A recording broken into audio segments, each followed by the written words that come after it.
Hello friends, hope you all are fine. Today we are going to start our chapter number 10 of class 11th history and the name of chapter is Displacing Indigenous Peoples. Basically इस chapter के अंदर हम America Australia के जो tribes थे उनके बारे में पढ़ेंगे, कैसे वो डिस्प्लेस हुए एक जगह से दूसरी जगह, और जो और भी चीज़ें हैं वो हम सब इस चैप्टर के अंदर कवर अप करेंगे. So let us start. Introduction. We will study here the histories of the native people of America and Australia. In this chapter, we will cover the history of tribal peoples or the native peoples of America and Australia. As I have already told you this, from the 18th century, Europe had started to settle in. तो जो Europe के लोग थे वो कहाँ settle होना शुरू हुए 18वीं शताब्दी से? साउथ अमेरिका, जिसमें ये अर्जेंटीना, पेरू, ये सब देश हैं. America, south America, central America, north America, south Africa, Australia and New Zealand. तो इस तरफ यूरोप के लोग जाके शिफ्ट होना शुरू करे. The European settlements were called colonies. तो देखो, जब एक देश के अंदर दूसरे देश के लोग आकर रहते हैं या एक देश के लोग दूसरे देश में जाकर रहते हैं तो उनको क्या कहते हैं? उपनिवेश, कॉलोनीज. जैसे इंडिया किसकी कॉलोनी था? ब्रिटेन की. When the European inhabitants of the colonies become independent of the European mother country, these colonies become state और कंट्रीज. तो जब यूरोप के जो इनहेबिटेंट्स थे वो आज़ाद हो गए दूसरे देशों में जहाँ पे जाके वो रह रहे थे, तो फिर वो क्या होने लगा कि उन या तो वो स्टेट बन गए, मतलब उन्होंने अपना स्टेट बना लिया, या फिर उन्होंने अपनी कंट्री बना ली. जो यूरोप के लोग जाके रह रहे थे साउथ अमेरिका, सेंट्रल अमेरिका या नॉर्थ अमेरिका, साउथ अफ्रीका, यहाँ सब.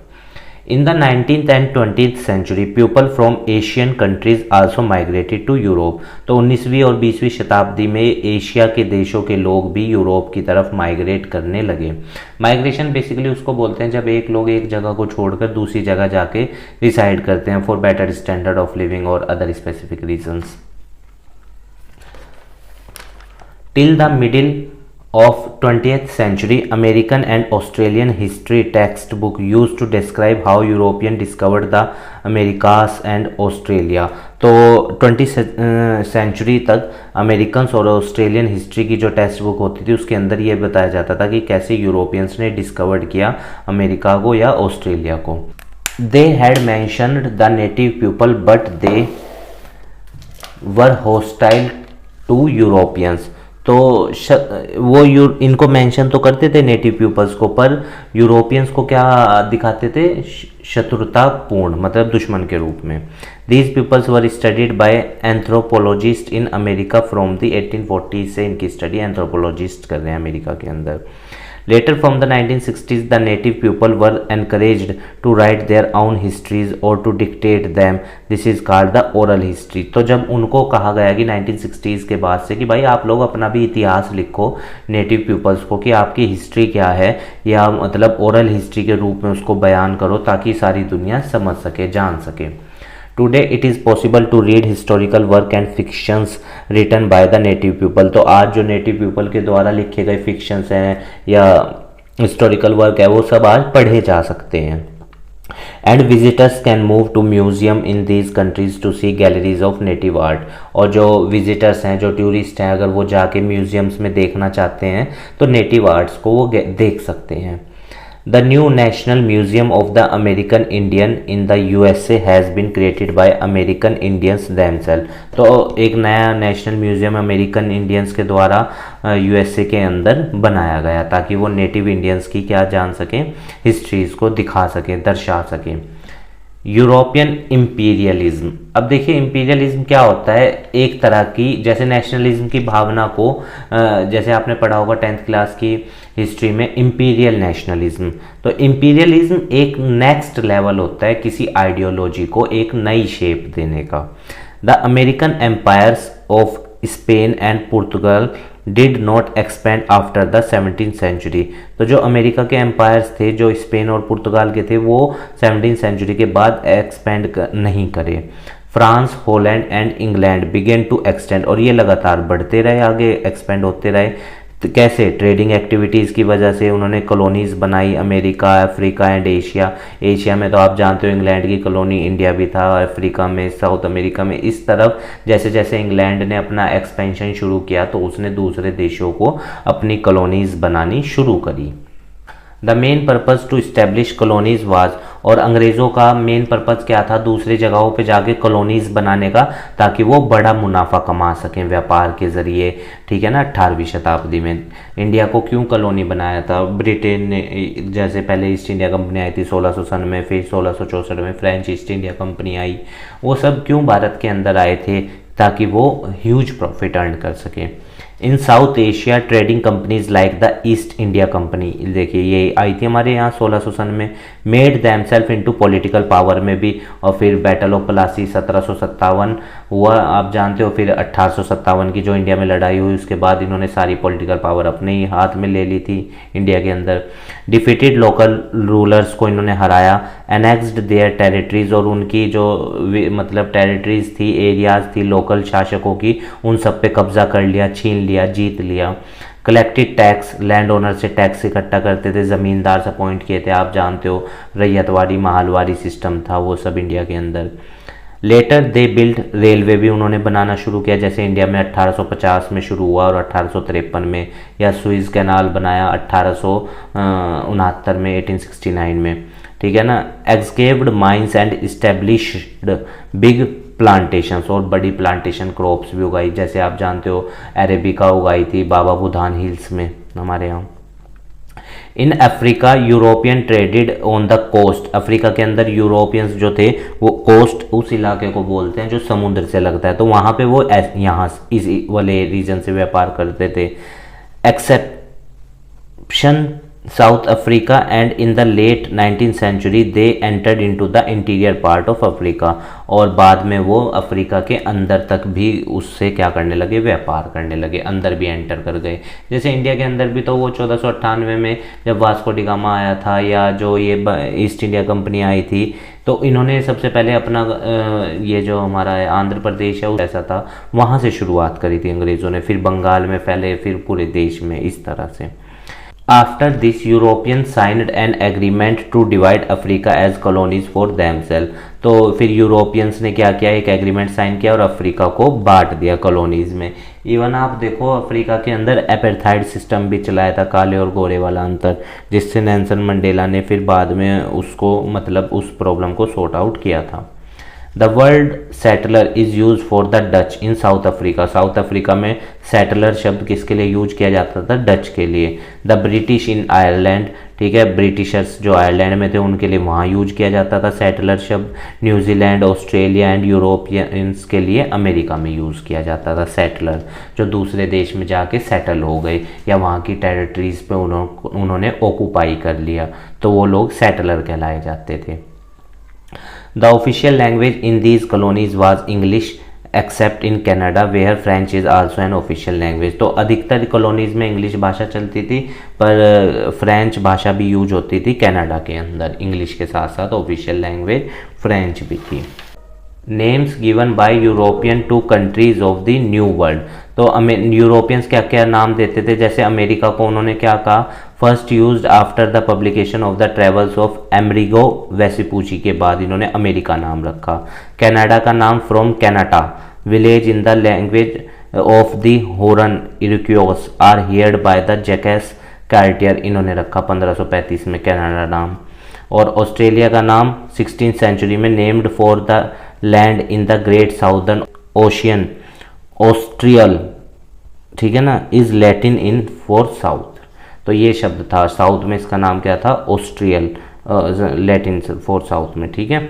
न्यूजीलैंड में इसको क्या कहा जाता था, न्यूजीलैंड का नाम कैसे रखा, name given by Tasman of Holland in 1642, zee in Dutch for sea, New Zealand का नाम इसलिए रखा गया, जी का मतलब क्या होता है, डच फॉर सी, डच भाषा में इसे सी बोला जाता है।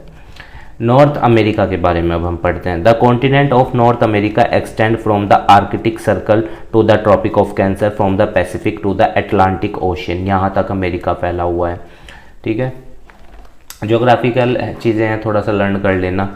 Waste of the chain of the Rocky Mountains, west में रॉकी माउंटेन्स है, डेजर्ट है, Arizona, Nevada, still further west the Sierra Nevada mountains to the east, the Great Plains भी हैं, फिर द ग्रेट लेक्स भी हैं, valleys of Mississippi and Ohio and the Appalachian mountain, ये सब अमेरिका के अंदर, मतलब कि अमेरिका के आसपास की टेरिटरीज में ये चीज़ें हैं।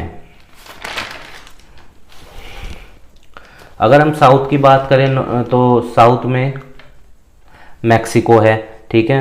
40% of Canada is covered with forest, और ये है oil gas and mineral resources are found in many areas, तो ऑयल गैस और मिनरल रिसोर्सेज बहुत एरिया में मिलते हैं, और which explain the many big industries, इसीलिए वहाँ पे बहुत बड़ी बड़ी इंडस्ट्रीज लगी हैं यूएसए और कनाडा के अंदर।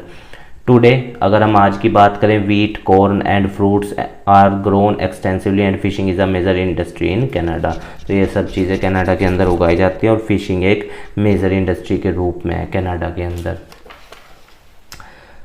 The native peoples, the earliest inhabitant of North America came from, जो शुरुआती इनहेबिटेंट थे नॉर्थ अमेरिका में वो एशिया से आए थे 30,000 साल पहले, on a land bridge across the bearing straight and later they move further south, तो फिर वो साउथ की तरफ मूव ऑन करने लग गए, मतलब फैलने लगे अमेरिका में।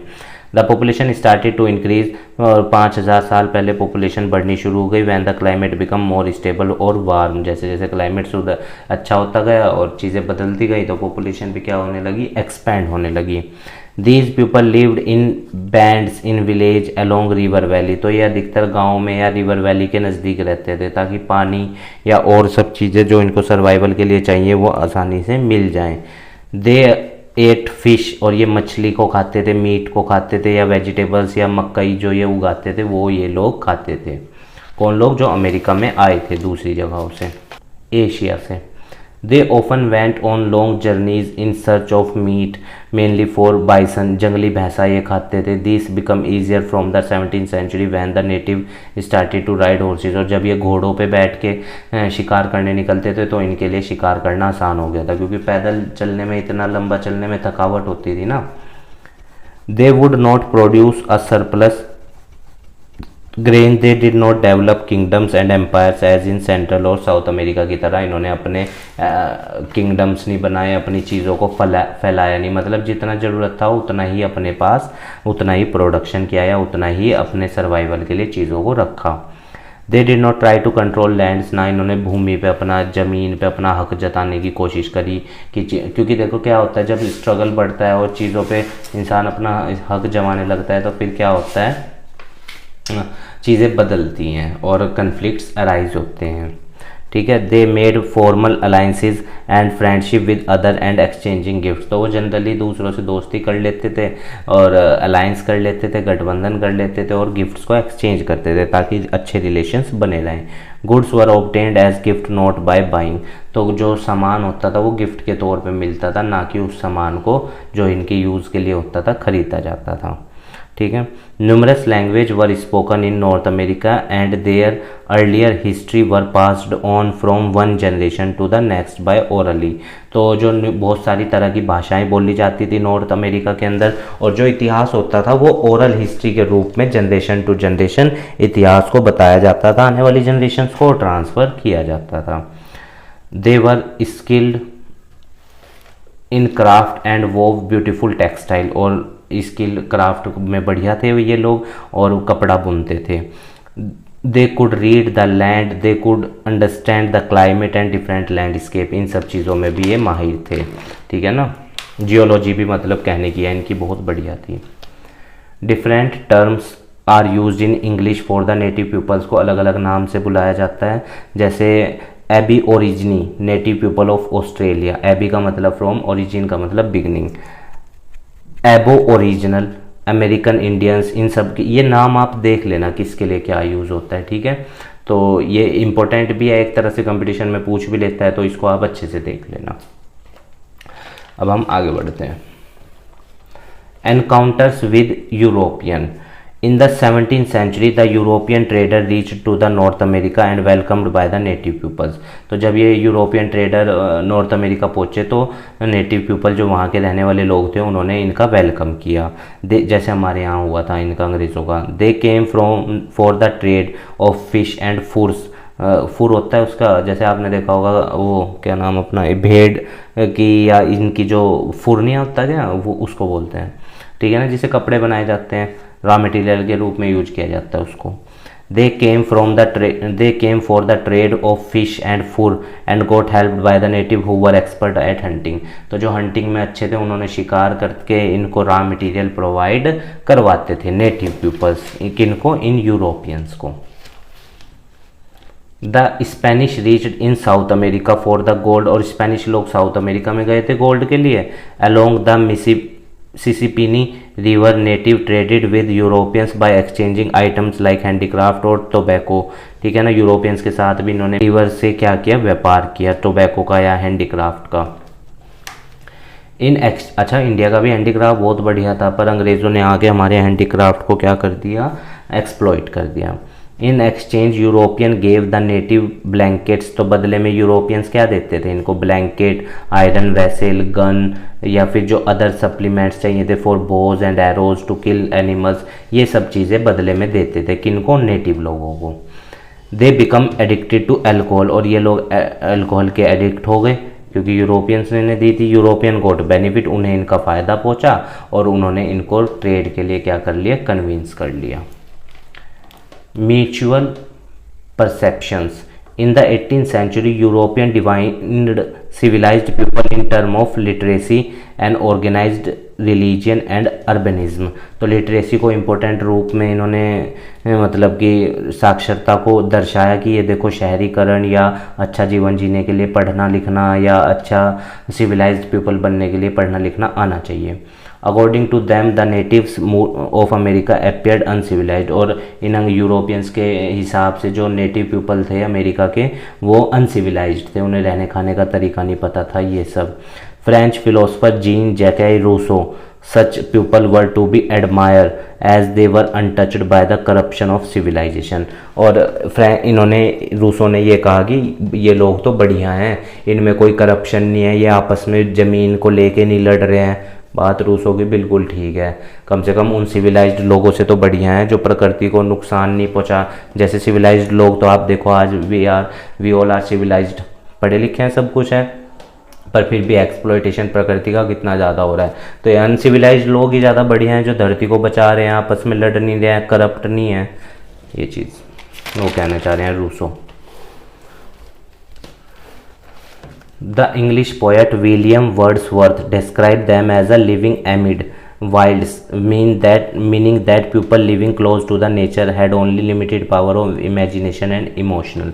तो इन्होंने विलियम वर्ड्सवर्थ ने अपने मतलब इन लोगों को कैसे डिस्क्राइब किया कि ये लोग प्रकृति के नज़दीक रहते हैं और इनकी जो इमेजिनेशन की पावर होती है वो लिमिटेड है और ये क्या है, इमोशनल भी हैं क्योंकि प्रकृति से जुड़े हुए हैं. अब देखो एक बात मैं आपको बताऊं, ये अनसिविलाइज लोग जिन्हें हम अनसिविलाइज कह रहे हैं वो लोग मतलब यूरोपियंस कह रहे हैं, तो ये लोग तो बढ़िया हैं, कम से कम इमोशनल है, आपस में करप्शन नहीं है, लड़ नहीं रहे हैं, तो ये लोग ही अच्छे हैं कम से. तो ये लोग तो सिविलाइज सोसाइटी से भी बढ़िया सोसाइटी बना रहे हैं. To the natives the goods they exchanged with the Europeans were gifts. तो नेटिव्स के लिए जो गुड्स वो यूरोपियन से एक्सचेंज करते थे, जो यूरोपियंस उनको देते थे. देखो यहाँ भी ये नेटिव उनको गिफ्ट मान रहे हैं कि यूरोपियंस ने हमें सामान दिया, वो गिफ्ट्स हैं हमारे लिए. They had no sense of the market and give them as a friend. और इन्हें ये लालची तो थे नहीं, ना इन्हें बाजार की कोई समझ थी, तो ये क्या करते थे, फ्रेंड्स के रूप में यूरोपियंस को अधिकतर चीज़ें दे देते थे. For the Europeans they trade for the purpose of profit. पर यूरोपियंस इनसे व्यापार क्यों करते थे, क्योंकि यूरोपियंस को इनसे क्या कमाना था, मुनाफा कमाना था. ठीक है. They were puzzled that the European traders sometimes gave them a lot of things in exchange for their goods, sometimes very little, and saddened by the greed of the Europeans. तो कई ये उलझन में थे कि यार कई बार तो ये यूरोपियंस हमें बहुत ज़्यादा सामान दे देते हैं और कई बार कुछ भी नहीं देते हैं, मतलब दुख होता था इन्हें. और क्यों, क्योंकि यूरोपियंस तो आप जानते हो लालची थे, इन नेटिव पीपल से अपना लालच पूरा करने के लिए आए थे. They had slaughtered hundreds of beavers or to get food, and the native were fearing that the animals would take revenge on them for this destruction. अब ये यूरोपियंस तो जानवरों को बड़े स्केल पे मार रहे थे उनके फुर के लिए, उनके खाल के लिए, या उनकी चीज या अदर जो इम्पोर्टेंट चीज़ें हैं उनके लिए, पर ये जो नेटिव लोग थे ना, इनको ये लगने लगा कि यार ये यूरोपियंस इन जानवरों को मार रहे हैं और ये जानवर जो मतलब ये एनिमल्स हैं ये हमसे बदला लेंगे एक दिन इस डिस्ट्रक्शन का। तो बात देखो, ये लोग यानी ये प्रकृति को भी बचाने की कोशिश कर रहे हैं यहाँ नेटिव लोग। From the 17th century there were groups of European who were being persecuted started to settle in America because they were of a different sect of Christianity, Protestant living in predominantly Catholic countries. तो क्या हुआ, 17वीं शताब्दी के बाद से ही ये Europeans अलग अलग ग्रुप में अमेरिका के अंदर सेटल होना शुरू हो गए, क्योंकि आप जानते हो क्रिश्चियनिटी भी फिर अलग तरह की होगी थी, मेनली प्रोटेस्टेंट, और आप जानते हो कैथोलिक होते हैं, तो Protestant living in predominantly Catholic countries में रह रहे थे। ठीक है, many of them left Europe and went to America to begin a new life. और अधिकतर यूरोपियंस में से कुछ तो ऐसे थे जो यूरोप को छोड़ के कहाँ चले गए, अमेरिका में। किस लिए? एक अच्छा जीवन जीने के लिए। As long as there was vacant land this was not a problem. जब तक ज़मीन खाली थी तब तक तो कोई दिक्कत नहीं है, चलो आके कोई भी रह लो। पर जब but gradually the European move further in land near native village. पर इन्होंने यूरोपियंस ने चलो जहाँ जहाँ ज़मीनें खाली पड़ी थी वहाँ तो अपने घर बनाए अमेरिका में, ये वहाँ भी जाने लग गए जहाँ वो नेटिव लोग रह रहे थे, उनके गाँवों के आसपास अपने घर बनाने लगे। They use their iron tools to cut down forest to lay out farms. तो फिर इन्होंने जंगलों को भी काटा यूरोपियंस ने, ताकि ये क्या कर सके वहाँ, खेती। ठीक है, Jefferson dream was a country populated by Europeans with small farms। तो जेफरसन का ये सपना था कि ये देश क्या हो जाए, यूरोपियन से भर जाए और जो खेत वेत हैं वो थोड़े हों, मतलब यूरोपियंस ज़्यादा हों, हर तरफ यूरोपियंस दिखाई दे। अरे जब तुम्हें यूरोपियंस ही बढ़िया थे तो अपना यूरोप छोड़ के अमेरिका क्यों जा रहे हो? ये सवाल भी तो आता है। अपने यूरोप में ही रहो, इन नेटिव लोगों की ज़िंदगी क्यों बर्बाद कर रहे हो जो प्रकृति को बचाने में लगे हुए हैं। The native who grew crops for their own needs, not for sale and profit, and though it wrong to own the land, could not understand this। अब जो वो नेटिव लोग, वो तो शरीफ थे, भोले वाले थे, वो फसलें भी सिर्फ अपने लिए उगाते थे, बेचने के लिए नहीं, मुनाफा या लालच वो सब तो था नहीं। अब उन्हें ये सब चीज़ें समझ नहीं आने लग रही, क्योंकि वो तो शरीफ थे, वो इन यूरोपियंस के लालच को समझ नहीं पा रहे थे। In Jefferson view this made them uncivilise. और इसीलिए जेफरसन कहते हैं कि ये अनसिविलाइज है। अरे वो भोले भाले आदमी अगर इन यूरोपियंस की चालाकी नहीं समझ पा रहे हैं तो वो अनसिविलाइज्ड हो गए। वो तो सिविलाइज्ड हैं, बल्कि और तरीके से जी रहे हैं जिंदगी, प्रकृति का एक्सप्लॉयटेशन भी नहीं कर रहे हैं, नेचुरल रिसोर्सेज को सस्टेनेबल वे में लेके यूज कर रहे हैं। वो लोग जो प्रकृति पे ध्यान दे रहे हैं वो अनसिविलाइज्ड हैं, और ये लोग, ये यूरोपियन जो प्रकृति के नुकसान पहुंचा रहे हैं, जंगलों को काट रहे हैं, ये सिविलाइज हैं। देखो कमाल की बात, तो नेटिव लोग ही ज़्यादा बढ़िया थे। कुल मिला के बात ये है। Expansion of the USA and Canada की अगर हम बात करें, the countries that are known as Canada and the USA came into existence at the end of the 18th century के बाद से ही इनका अस्तित्व शुरू हुआ, यूएसए और कनाडा का। इस वीडियो में बेसिकली हम अमेरिका वाला पार्ट पढ़ रहे हैं और ऑस्ट्रेलिया वाला पार्ट इसके वीडियो के पार्ट 2 में पढ़ेंगे। At that time they occupied only a small portion of the land, but in the next 100 years they extend their control over more territories। तो जैसे जैसे यूरोपियन आते गए इन्होंने अपनी टेरिटरीज या अपने कब्जे करने ज़्यादा शुरू कर दिए, कब्जे बढ़ा दिए। Large areas were acquired by the USA by purchase. They bought land in the south from France, Louisiana, and from Russia, Alaska, and war much of the southern USA was won from Mexico। तो ये सब धीरे धीरे इन्होंने territories भी जीती, लड़ाइयाँ लड़ गए, तो यूएसए और बड़ा होने लग गया। ठीक है, दे did not ask from the natives who were living in these areas. तो उन्होंने उन नेटिव से कुछ नहीं पूछा या कुछ भी, बस कब्जा करते चले गए। The western frontier of the USA was a shifting one and the landscape of America changed into the 19th century। तो जो वेस्टर्न फ्रंट था, जो लैंडस्केप था, वो सब चीज़ें धीरे धीरे अब क्या होने लग रही थी, बदलने लग रही थी। और आज आप देखो 23 ton per capita carbon emission है पर ईयर का, इतना ज़्यादा, और इंडिया का 2.3 के आसपास है। और हम लोगों को कहते हैं कि पोल्यूशन कम करो, खुद का पर कैपिटा वो कार्बन एमिशन 23 टन के आसपास है अमेरिका का। तो वो सब चीज़ें हैं। Some migrant from Britain and France were younger son who would not inherit their father property and therefore were eager to own land in America. तो कुछ माइग्रेंट ऐसे थे जो ब्रिटेन से आए थे या फ्रांस से आए थे, जो बहुत छोटे थे, यंगर सन थे, जिन्हें अपने पिता की प्रॉपर्टी नहीं मिल सकी थी। वो अमेरिका में ज़मीन खरीदना चाहते थे या कब्जाना चाहते थे या रहना चाहते थे। क्यों? क्योंकि अमेरिका आने वाले वक्त की भाई डिमांड थी। People of Germany, Sweden and Italy who had lost their land to big farmer, ये भी यहाँ आके रहना चाहते थे अमेरिका में और ज़मीन लेना चाहते थे। People from Poland were happy to work in the prairies grassland and were excited to buy huge property at very low price. अब ये लोग भी ज़मीन खरीदना चाहते थे अमेरिका के अंदर। अब वही बात है, देखो जो नेटिव लोग जो प्रकृति को बचा रहे वो अनसिविलाइज्ड हैं इन लोगों के हिसाब से, और ये लालची लोग जो प्रॉपर्टीज़ खरीदना चाह रहे थे और प्रकृति को एक्सप्लॉयटेशन करना चाह रहे हैं, प्रकृति को ज़्यादा नुकसान पहुँचाना चाह रहे हैं, ये सिविलाइज्ड हैं। देखो दे क्लियर्ड लैंड, अब देखो इन लोगों ने जंगलों को काटा and developed agriculture, introducing crops, rice और कॉटन उगाना शुरू किया, विच कुड नॉट ग्रो, जो यूरोप में नहीं उग सकती थी, और फिर इन्होंने उसको बेचा किसके लिए? प्रॉफिट के लिए। देखो मैं ये नहीं कह रहा कि पॉपुलेशन एक्सपेंशन गलत है, पर पॉपुलेशन एक्सपेंशन अगर सस्टेनेबल वे में हो ताकि प्रकृति को भी नुकसान ना पहुंचे और चीज़ों में बैलेंस बना रहे, इंसान की ज़रूरतें भी पूरी होती रहें और आने वाली जनरेशन की भी, तब तो देखो ठीक है एक्सपेंशन। पर लालच इतना ज़्यादा स्केल पे जाके प्रकृति को नुकसान पहुंचा के एक्सपेंशन करना, वो तो जस्टिफाई नहीं है ना। To protect their huge farms from wild animals, wolves and mountain lions, these were hunted to extinctions. और अब देखो इन यूरोपियंस ने या ये जो सेटलर थे, इन्होंने अपने खेतों को या अपनी सुरक्षा के लिए इन जानवरों को मारना शुरू किया ताकि ये नुकसान ना पहुंचाए इनकी फसलों को, इनके खेतों को या इन लोगों को। फिर क्या होगा? ये जानवर, ये जो एनिमल्स थे वो लुप्त होने लग गए, एक्सटिंक्शन होने लग गया इनका। They felt totally secure only with the inventions of barbed wire in 1873। और इन्होंने वो खेत के चारों तरफ आप देखते हो ना फेंसिंग कर देते हैं ताकि एनिमल्स ना घुसे, और दूसरे स्केल पे उनका एनिमल्स का शिकार कर रहे थे। तो बहुत सारी प्रॉब्लम्स हैं। ये मानव, अगर हम आज के भी संदर्भ में बात करें, इतना लालच है इंसान को, प्रकृति के बारे में सोच ही नहीं रहा है, जब बस किस बारे में सोच रहा है? अपनी ग्रीड्स के बारे में।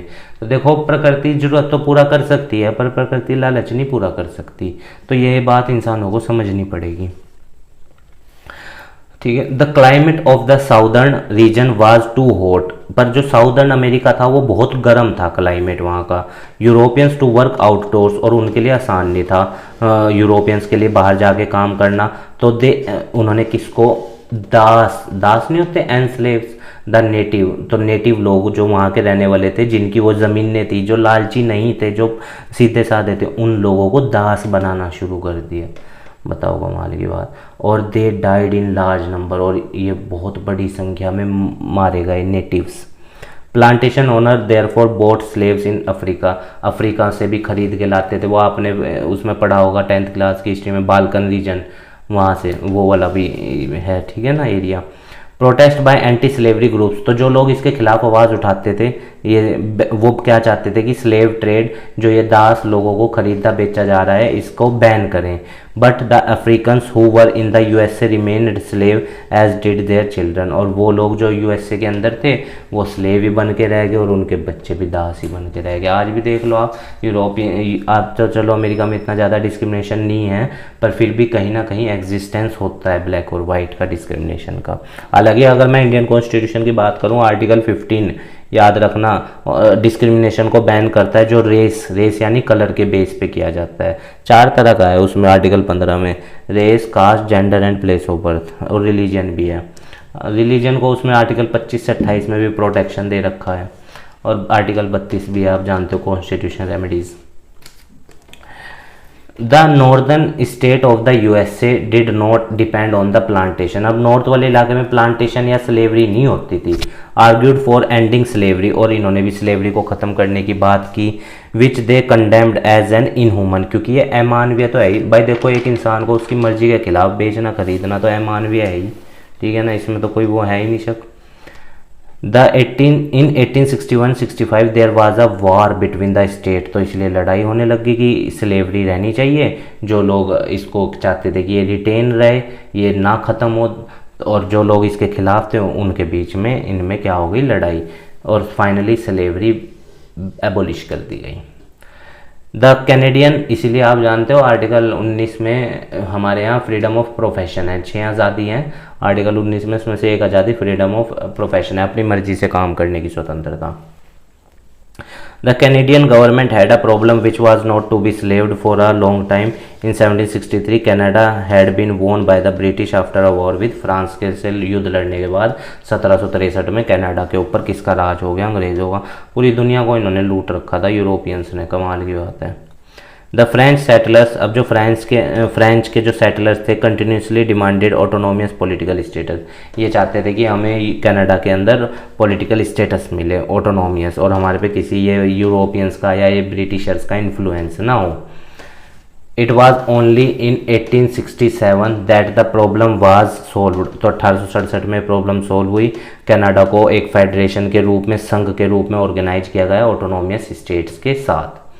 Constitutional rights. The settlers fought for independence in the 1770s to get democracy in the US against the monarchies and aristocracy, जो USA के अंदर थी उसके खिलाफ इन सेटलर्स ने आवाज़ उठाई और युद्ध लड़ा, और अंत में डेमोक्रेसी आई। और दुनिया का आप जानते हो सबसे पुराना संविधान भी अमेरिका का है। But both democratic right and the right to property, अच्छा ये राइट टू प्रॉपर्टी हमारे यहाँ भी था, 7वां फंडामेंटल राइट आर्टिकल 31 में था, फिर इसको 44th अमेंडमेंट एक्ट 1978 के तहत से फंडामेंटल राइट की लिस्ट से निकाल के लीगल राइट बना दिया था, ठीक है। पहले ये हमारे यहाँ 7 फंडामेंटल राइट थे ना, अब 6 हैं। तो ये राइट टू प्रॉपर्टी की या डेमोक्रेटिक राइट्स की मांग करने लगे वाइट मैन, और वाइट मैन को बस, अब ये गलत है, वो नेटिव्स जो ब्लैक थे वो कहाँ जाएंगे, तो वो वाइट जो वो ब्लैक लोग हैं वो कहाँ जाएंगे, उनके राइट्स क्यों ख़राब करने लग रहे हैं या एक्सप्लॉइट कर रहे हैं ये अमेरिकन्स। तो देखो कुल मिला के कहने का मतलब ये है कि एक व्यक्ति बाहर से आता है, एक एरिया में रहना शुरू करता है और फिर वहीं अपना कब्जा करना शुरू कर देता है, वहाँ के लोकल लोग पे अपना हक जमाने लगता है। मेन ये कहना चाह रहा है वो ये चैप्टर। तो नेटिव्स बढ़िया थे, पर उनका देखो अब क्या हुआ, एक्सप्लॉइटेशन किया इन यूरोपियंस ने। द विंड्स ऑफ चेंज, तो फिर हवाएं क्या हुई, मतलब चीज़ें क्या हुई, बदलने लगी। In USA a survey was done by scientist Lewis Meriam the problem of Indian administrations and published in 1928 में इन्होंने पब्लिश किया। मेजर इकोनॉमिक डिप्रेशन के बारे में, टेरिबली पुअर हेल्थ और एजुकेशन फैसिलिटीज़ नेटिव्स के लिए बहुत ज़्यादा पुअर्स थी, क्योंकि ये यूरोपियंस नेटिव्स को कुछ देने वाले थे, जाहिर सी बात है नहीं। While Americans felt sympathy, Americans को इनके प्रति सिंपैथी थी नेटिव्स के प्रति। मेड लॉज, कानून भी बने, इंडियन रिकॉग्नाइजेशन एक्ट 1934 भी बना, which gave natives reservation right to buy land and take loans. पर आप जानते हो चीज़ें अधिकतर कागज़ों पे ज़्यादा काम करती हैं, ग्राउंड लेवल पे पहुँचती कहाँ हैं। इन 1950s एंड 1960s